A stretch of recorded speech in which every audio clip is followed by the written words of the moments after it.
रूस यूक्रेन जंग से जुड़ी एक और बड़ी खबर आ रही है। पश्चिमी मीडिया ने दावा किया है कि रूस की मदद करने के लिए क्राइमिया में ईरान के सैनिक पहुंच गए। इसके साथ ही दावा ये किया जा रहा है कि ईरान के सैनिक रूस के सैनिक को ड्रोन हमले की ट्रेनिंग दे रहे हैं। दावा तो यहाँ तक किया गया कि ईरान के शाहिद 136 और मोहिजर 6 ड्रोन से रूस ईरान की मदद से कीव पर भयानक हमले कर रहा है। ईरान शुरू से ही रूस की जमकर मदद कर रहा है। ईरान के आत्मघाती ड्रोन से सबसे ज्यादा नुकसान यूक्रेन के एयर डिफेंस सिस्टम को हुआ है। लेकिन अब जिस तरह से ईरान के सैनिक रूस पहुंचकर मदद कर रहे हैं, उससे अमेरिका और यूक्रेन बुरी तरह से बौखला गए।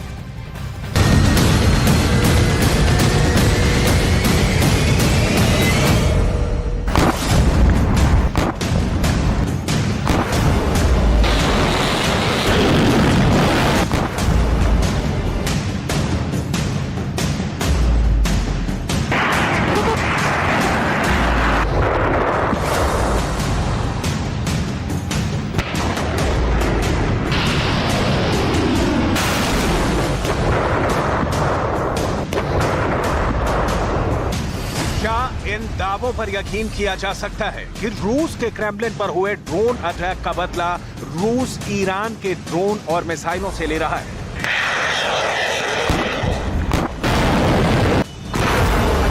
क्रेमलिन पर हमले के बाद से क्या यूक्रेन को मिला अमेरिका का पैट्रियट मिसाइल सिस्टम ईरान की घातक मिसाइलों का मुकाबला नहीं कर पा रहा है?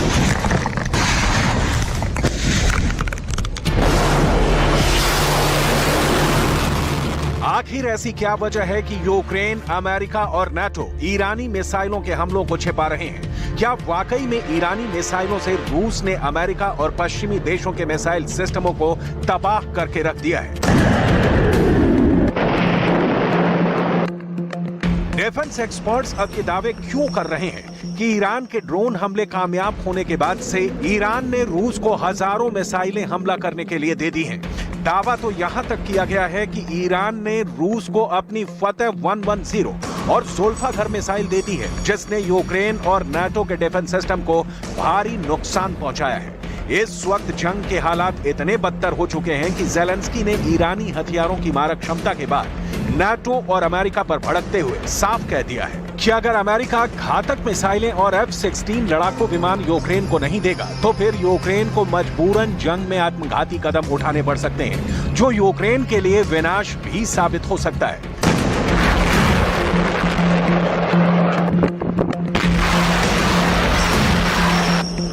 पुतिन के दफ्तर क्रेमलिन पर हुए ड्रोन अटैक के बाद से पूरी दुनिया तीसरे विश्व युद्ध के मुहाने पर पहुंच चुकी है। पुतिन का गुस्सा ज़ेलेंस्की और यूक्रेन पर ज्वालामुखी की तरह दहक रहा है। ड्रोन हमले के बाद से रूस ने पूर्वी यूक्रेन के बख्मूत, Donbas, Donetsk, Kherson, Kharkiv, Zaporizhzhia और लुहांस्क ओब्लास्ट में जबरदस्त हमले किए हैं। भले ही यूक्रेन और अमेरिका दावा करें कि उन्होंने पिछले 5 महीने में रूस के 20,000 सैनिकों को मार डाला है और 80,000 से ज्यादा रूसी सैनिकों को घायल कर दिया है, लेकिन हकीकत में रूस ने यूक्रेन के पूर्वी इलाके के 1,05,000 वर्ग किलोमीटर इलाके को बुरी तरह से रौंद डाला है।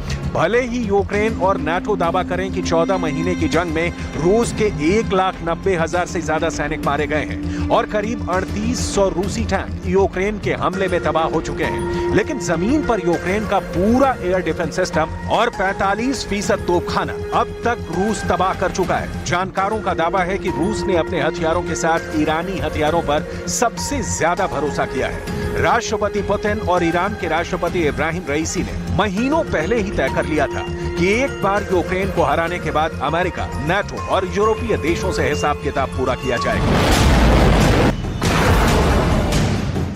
शायद यही वजह है कि ईरान आंख मूंद कर अपने देश को दांव पर लगा चुका है। इस वक्त ईरानी बंकर में रखे घातक मिसाइलें, बम और ड्रोन लगातार रूस पहुंच रहे हैं। ईरानी जनरल खुद चुन चुन कर अपनी मिसाइलें रूस को दे रहे हैं। पहली नजर में ईरान के हथियार बंकर किसी फिल्मी मूवी का नजारा लगते हैं, लेकिन हकीकत में ये कोई चीनी सेना की तरह प्रोपेगेंडा फिल्म नहीं है, बल्कि हकीकत में ईरान के ये घातक हथियार बंकर में भरे पड़े हैं, जो इस वक्त यूक्रेन जंग में रूस की सबसे बड़ी ताकत बन चुके हैं। यूक्रेन, अमेरिका और नाटो के लिए ईरानी मिसाइलें काल बन चुकी हैं। अब वॉर जोन से जो खबरें आ रही हैं, उसके हिसाब से ईरान रूस को जबरदस्त हमला करने के लिए बेहद घातक मिसाइलें देने जा रहा है। जबकि ईरान की कुछ मिसाइलों से रूस ने हमले भी शुरू कर दिए हैं। दावा तो यहां तक किया गया है कि रूस ने ईरानी हथियारों से यूक्रेन का धुआं निकाल कर रख दिया है। क्रेमलिन पर सिर्फ दो ड्रोन से हमला हुआ था। रूस ने तो यूक्रेन के 9 शहरों पर ईरानी ड्रोन और मिसाइलों से भयानक हमले करके यूक्रेन के 9 शहरों को कब्रिस्तान बना दिया है। जरा देखिए कैसे। रूस क्रेमलिन ड्रोन अटैक का बदला ईरान की घातक आत्मघाती मिसाइलों से ले रहा है। ईरान की फतेह 110 और ज़ुल्फ़ाकार मिसाइल यूक्रेन पर भारी साबित हो रही है। जानकारों के मुताबिक यूक्रेन के पास अमेरिका का पैट्रियट मिसाइल सिस्टम ईरानी मिसाइलों के निशाने पर आ चुका है। इससे पहले अमेरिका और नाटो के सभी एयर डिफेंस सिस्टम ईरानी ड्रोन, रूसी ड्रोन और ईरानी मिसाइलों के हमले में तबाह हो चुके हैं। दावा किया गया है कि ईरानी और रूसी मिसाइलों के हमले में यूक्रेन की 45% आर्टिलरी यानी तोपखाना तबाह हो चुका है। इसके अलावा ईरानी सेना ने कादर क्रूज मिसाइल रूस को देने के लिए तैयार कर ली है। कादर मिसाइल मध्यम दूरी की एंटीशिप मिसाइल है। वहीं ईरान रूस को हवा से जमीन पर मार करने वाली लेजर गाइडेड सत्तार मिसाइल भी दे रहा है। ईरान रूस को अपनी फ़क़ौर 90 मिसाइल देने जा रहा है, जो यूक्रेन और नाटो के लिए साक्षात मौन बन जाएगी। भले ही यूक्रेन अमेरिका और नाटो को लगे मॉस्को ड्रोन से घबरा गया है, लेकिन हकीकत में रूस किसी भी कीमत पर जंग हारने को तैयार नहीं है। जबकि ईरान ने यूक्रेन की जमीन पर अमेरिका और नाटो से बदला लेने के लिए पूरी ताकत झोंक दी है। ईरान के रिवॉल्यूशनरी गार्ड एरोस्पेस फोर्स के हेड अमीर अली हाजीजादे चुन कर रूस को ईरानी हथियार देने में जुटे हैं। वहीं दूसरी तरफ नाटो और अमेरिका के होश उड़े हुए हैं। हालात ये हो गए हैं कि यूक्रेन को रूस के खिलाफ जो काउंटर अटैक मार्च 2023 के आखिरी हफ्ते में करने थे, वो हमले यूक्रेन अब तक रूस पर नहीं कर पा रहा है। सिर्फ बखमूत में 1-2 हमले कर पाया है, जो पूरी तरह से फेल हो गए हैं। ईरान के राष्ट्रपति इब्राहिम रईसी ने अमेरिका को अब सीधी धमकी भी देनी शुरू कर दी है।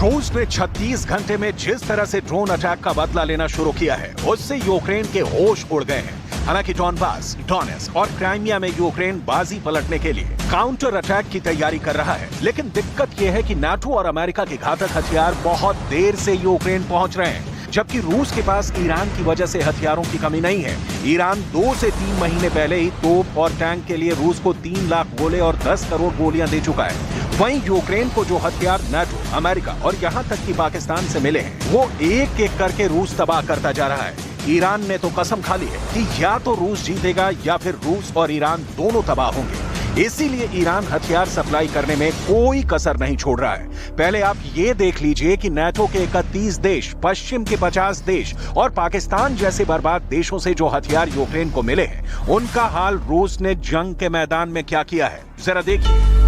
सबसे पहले ये जान लीजिए कि जिस बाजे गाजी के साथ अमेरिका का हिमार्स रॉकेट सिस्टम यूक्रेन भेजा गया था, उस हिमार्स रॉकेट को रूस ने बुरी तरह से तबाह कर डाला है। 16 में से 8 हिमार्स रॉकेट सिस्टम रूस तबाह करने का दावा कर चुका है। अमेरिका ने यूक्रेन को 80 किलोमीटर रेंज वाले हिमार्स रॉकेट दिए हैं, जबकि यूक्रेन 300 किलोमीटर की रेंज वाले हिमार्स रॉकेट मांग रहा है। कुछ दावों के मुताबिक अमेरिका के 6 हिमार्स रॉकेट सिस्टम ट्रायल में फेल हो चुके हैं। वहीं अमेरिका के पैट्रियट मिसाइल सिस्टम के लिए ईरानी मिसाइलें फतेह 110 और ज़ुल्फ़ाकार बहुत बड़ा खतरा बन चुकी है। यूक्रेन को पाकिस्तान से रॉकेट, टैंक और तोप के गोले मिले थे, जो जंग में बुरी तरह से फ्लॉप साबित हुए हैं। खुद यूक्रेन की सेना की 17वीं टैंक ब्रिगेड के कमांडर वोलोदिमीर ने दावा किया है कि पाकिस्तान के तोप के गोले तोप की नाल में फट रहे हैं, जिसकी वजह से कई यूक्रेनी सैनिक मारे गए हैं। जबकि पाकिस्तान के रॉकेट, जिनकी रेंज 6000 से 10,000 मीटर बताई गई थी, वो सिर्फ 200 मीटर की दूरी पर ही फट रहे हैं। पाकिस्तानी तोप के गोले और रॉकेट यूक्रेन के सैनिकों का काल बन चुके हैं, जिसे लेकर ज़ेलेंस्की बेहद परेशान है। ज़ेलेंस्की को यही समझ में नहीं आ रहा कि यूक्रेन की सेना को 14 महीने बाद भी घातक मिसाइलें और F-16 जैसे चौथी पीढ़ी के 200 लड़ाकू विमान अमेरिका क्यों नहीं दे रहा है, जबकि चेक गणराज्य, रोमानिया और पाकिस्तान के घटिया हथियार यूक्रेन को जंग जीतने की बजाय हरा रहे हैं। ऐसा लग रहा है कि मरते पिटते यूक्रेन के साथ नाटो और अमेरिका मजाक कर रहे हैं।